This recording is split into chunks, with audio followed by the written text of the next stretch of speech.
बिस्मिल्लाहिर्रहमानिर्रहीम। F6 online support programme में खुशामदीद। आज जो हम सबक पढ़ने जा रहे हैं वो आराम व सुकून का हिस्सा बे है। ये आपकी सिंध टेक्स्ट बुक बोर्ड जामशोरों की किताब के सफ़र नंबर 53 से लेकर 56 तक मौजूद है। मैं आपका मुअल्लिम मोहम्मद अहमद हूँ। अब बढ़ते हैं मकासद तदरीस की तरफ। मकासद तदरीस में हम जानेंगे सबक के मुसन्निफ़ इम्तियाज़ अली ताज साहब के हालात ज़िंदगी और उनका अदब के अंदर क्या मकाम व मर्तबा है, ये हम जानेंगे। इसके साथ साथ सबक की तशरीह हम करेंगे और अल्फाज व मायने और नए अल्फाज को जुमलों में हमने कैसे इस्तेमाल करना है, इस पर हम बात करेंगे। और सबक का खुलासा क्या है ये आपको बताया जाएगा और मरकज़ी ख्याल पर तफसीलन रोशनी डाली जाएगी।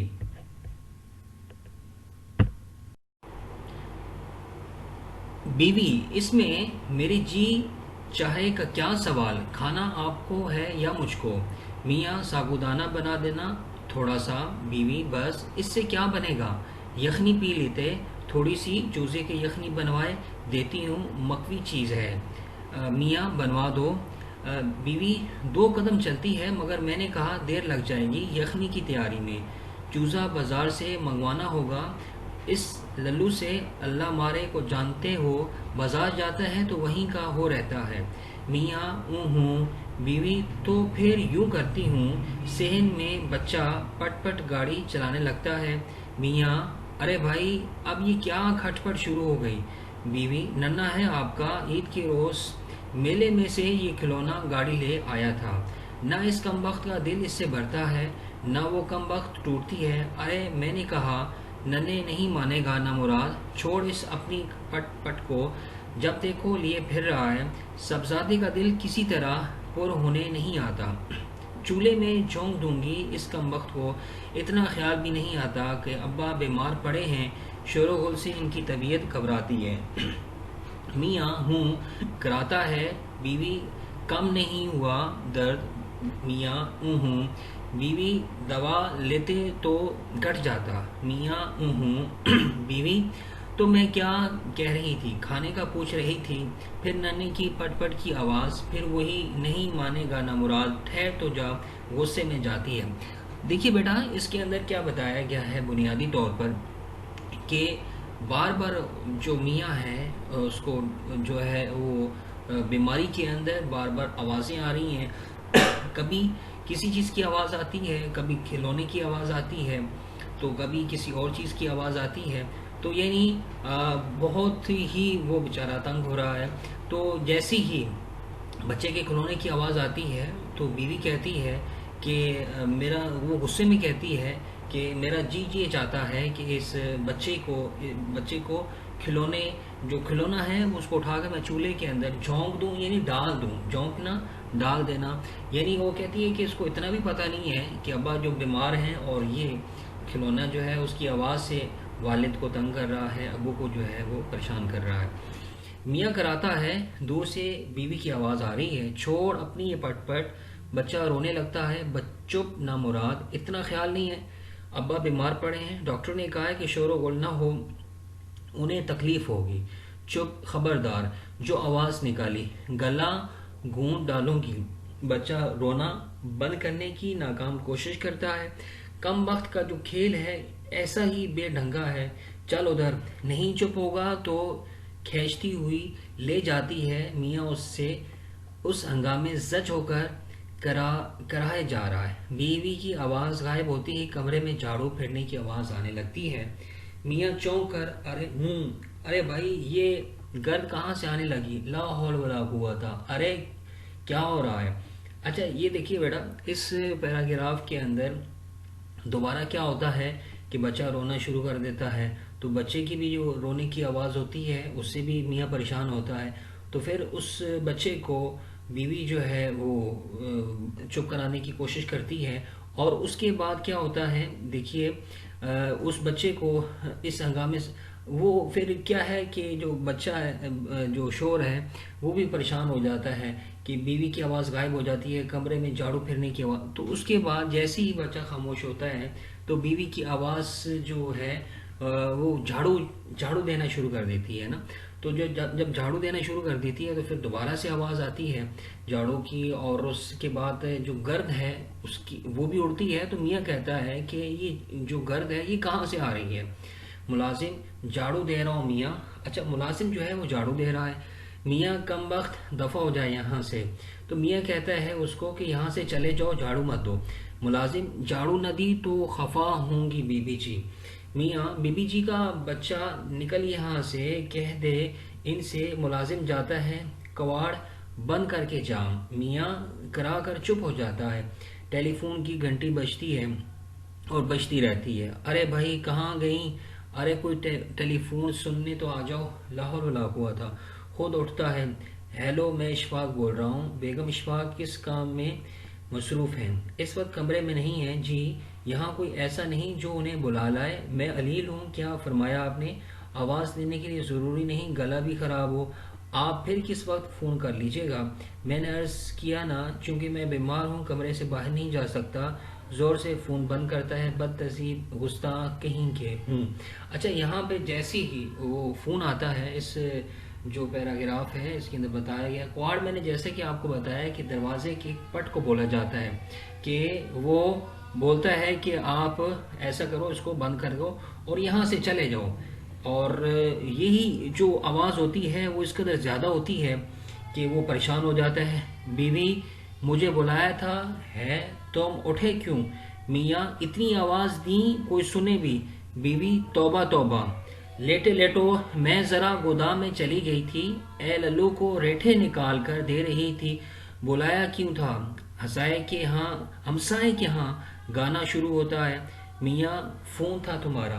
अच्छा, यहाँ पे जैसे ही फ़ोन बंद होता है, जैसे कि मैंने आपको बताया कि मियाँ ने कहा कि भाई आप मैं आवाज़ नहीं दे सकता, तो आप ऐसा करें मेहरबानी करके बाद में फ़ोन कर लीजिएगा। तो वहाँ कहते हैं, दोबारा कहते हैं कि बीवी कहती है कि तौबा तौबा, लेटे लेटो, मैं ज़रा गोदाम में चली गई थी। ए लल्लू को रेठे निकाल कर दे रही थी। बुलाया क्यों था? हमसाए के यहाँ गाना शुरू हो जाता है। मियाँ, फ़ोन था तुम्हारा।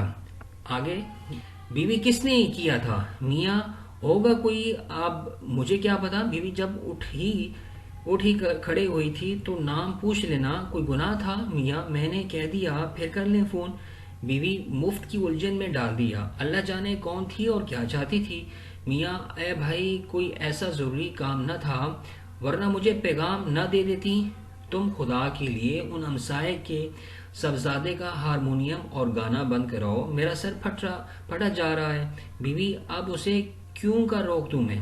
मियाँ, बाबा, एक रुका लिख कर भेज दो, मैं बीमार हूँ, डॉक्टर ने कहा है मेरे लिए आराम और सुकून की ज़रूरत है। एक रोज़ इन साहबजादे ने नगमा सराई न फरमाई तो दुनिया किस बड़ी नेमत से महरूम न हो जाएगी। बीवी, कह तो देती हूँ मगर कहीं चिढ़ ना जाए। मियाँ, मुनासिब अल्फाज में लिखो ना। हाँ, हूँ कराता है। बेसुरे गाने गाने का शोर जारी है। मियाँ करा रहा है। यकलख बच्चे के रोने की आवाज़। बीवी, अरे क्या हो गया नन्हे? बच्चा जोर से गिर पड़ा, खून निकल आया। बीवी, जोर से खत लिख रही हूँ, अभी आई, चुप हो जा। मियाँ कराते हुए यकनशुद्ध दोशुद्ध। बीवी, तौबा, आप तो बुखला देते हैं। इंसान हूँ, देख रहे हैं खत लिख रही हूँ। बच्चे को चुप करा सकती हूँ। नामुराद, चुप हो जा, खून निकल आया तो क्या क़यामत आ गई। अभी आ रही हूँ, 2 सतरें लिख लूँ। अच्छा, यहाँ पे देखिए, पहले क्या होता है कि जो उनके हमसाए हैं वहाँ पे एक जो बच्चा है वो हारमोनियम बजा रहा होता है और उस पर गाना गा रहा होता है। तो वो अपनी बेगम को कहता है कि आप ऐसा करें, बराए मेहरबानी करके एक रुका लेकर उनको भेज दें कि मेरा शोहर बीमार है, तो आप बराए मेहरबानी करके अपने बच्चे को समझाएं कि वो हारमोनियम ना बजाए। तो इसी दौरान क्या होता है कि उनका जो बच्चा अपना बेटा होता है वो गिर जाता है और उससे खून निकलना शुरू हो जाता है। तो जैसे ही वो खून निकलता है तो बीवी फिर जो है शोर मचाना शुरू कर देती है कि खून निकला है, कौन सी क़यामत आ गई है, तू खामोश हो जा। अच्छा जी, आगे क्या कहते हैं? मियाँ कराता है, बेसुरे गाने और बच्चे के रोने की आवाज़ जारी है। मियाँ, ख़त्म नहीं हुआ ख़त, जाने क्या दफ्तर लिखने बैठ गई हो। बीवी, अभी हुआ है ख़त्म। इस फुल में इसी आसना में एक फ़कीर की आवाज़ भी शामिल हो जाती है। फ़कीर, हाँ, बाल बच्चे की खैर, राह मौला कुछ मिल जाए फ़कीर को। मियाँ कराह कर बस इन्हीं की कसर रह गई थी। बीवी तो अब मैं तो उसे बुला कर नहीं आई मियाँ, अरे तो खुदा के लिए उसे रुखसत तो कराओ। बीवी, ओ लल्लू, अरे ओ लल्लू। अच्छा, अब ये देखिए कि पहले क्या हुआ था कि एक बच्चा जो है वो गाना गा रहा था, उसके बाद जो उनका पड़ोसी था, उसके बाद उनका अपना जो बच्चा था वो गिर गया था और उसका खून निकलना शुरू हो गया था। अब क्या हुआ कि उनके घर के सामने एक फ़कीर आया और उसने आवाज़ लगाई कि मुझे कुछ अल्लाह के नाम पर दे दो। अच्छा जी, आगे क्या कहते हैं, मियाँ, अरे तू खुदा के लिए उसे रुखसत तो कराओ। बीवी, ओ लल्लू, अरे ओ लल्लू। लल्लू हावन दस्ते में रेठे कूटना शुरू कर देता है। बुए सुरे गाने में बच्चे के रोने और फकीर की सदाएं और हावन दस्ते की धमक और शामिल हो जाती है। अच्छा, हावन दस्ते किसको कहते हैं बेटा? जिसके अंदर कोई चीज़ कूटी जाती है उसको हम कहते हैं हावन दस्ता। दस्ता होता है यानी हाथ, हाथ में वो लेकर हम कूटते हैं किसी चीज़ को। रेठे जैसा कि मैंने आपको बताया, एक फल होता है, सही, वो सूख जाता है तो उसको कूटते हैं। अच्छा जी, आगे क्या कहते हैं, मियाँ, हाय तौबा तौबा हाय। बीवी, अरे नामुराद, रेठे रेठे फिर कूट लेना, पहले इस फकीर को तो रुखसत करो। पहले इस फकीर को रुखसत तो कर दे। लल्लू रेठे कूटने में बीवी की आवाज़ नहीं सुनता। जैसे कि मैंने आपको शुरू में बताया कि जो लल्लू है यहाँ पे उसका किरदार नौकर का है। मियाँ जल्दी जल्दी कराता हुआ घर घबरा कर उठ बैठता है। मेरी टोपी और शेरवानी देना। सही है, अब वो इतनी सारी जो थी आवाज़ें वो सुन सुनकर तंग आ जाता है और उठता है जो मियाँ उनका बीमार होता है और कहता है कि मेरी टोपी दे दो और मुझे शेरवानी दो। बीवी, टोपी और शेरवानी? मियाँ, हाँ, मैं दफ्तर जा रहा हूँ, अभी दफ्तर जा रहा हूँ। बीवी, है वो क्यों? मियाँ, आराम और सुकून के लिए। तो मियाँ कहता है, और आराम और सुकून के लिए मैं यहाँ से जा रहा हूँ क्योंकि मुझे घर में तो आराम और सुकून मिलना नहीं, क्योंकि हर 2 मिनट के बाद कोई ना कोई आवाज़ आ रही है। कभी कोई पड़ोसी का बच्चा जो है वो हारमोनियम बजाता है, कभी हमारा बच्चा गिर पड़ता है, कभी इसके अलावा कोई फ़कीर आ जाता है। तो इतना सारा शोर हो रहा है, तो इस शोर के अंदर मेरा घर पे रहना वो फजूल है। मैं अब जा रहा हूँ, कहाँ जा रहा हूँ? मैं तो दफ्तर जा रहा हूँ। किस लिए? बीवी को बताता है कि आराम और सुकून के लिए मैं अपने दफ्तर। अच्छा बेटा, ये हमने हिस्सा बे पढ़ा। हिस्सा अलिफ जो है हमने इससे पहले पढ़ा था। अब जो है हिस्सा हमने बे पढ़ा है। हिस्सा बे के अंदर आपने ये 3 सवालात हैं जो आपने करने हैं। वो क्या हैं कि आराम व सुकून, यानी आपने आराम व सुकून, इस सबक का जो खुलासा है आराम व सुकून, वो आपने लिखना है और मरकज़ी ख्याल लिखना है। इसके अलावा दूसरा सवाल ये है कि जो सबक के अंदर नए अल्फाज आए इनको आपने जुमलों में इस्तेमाल करना है। और सफ़र नंबर जो 57 है वहाँ पर जो मौजूद मश्की सवालात हैं उसमें से आपने क्या करना है कि 3 सवालात लिखने हैं और उनके आपने जवाब देने हैं। ये 3 सवालात हैं बुनियादी तौर पर आपके, जो आपका घर का काम है ये आपने करना है।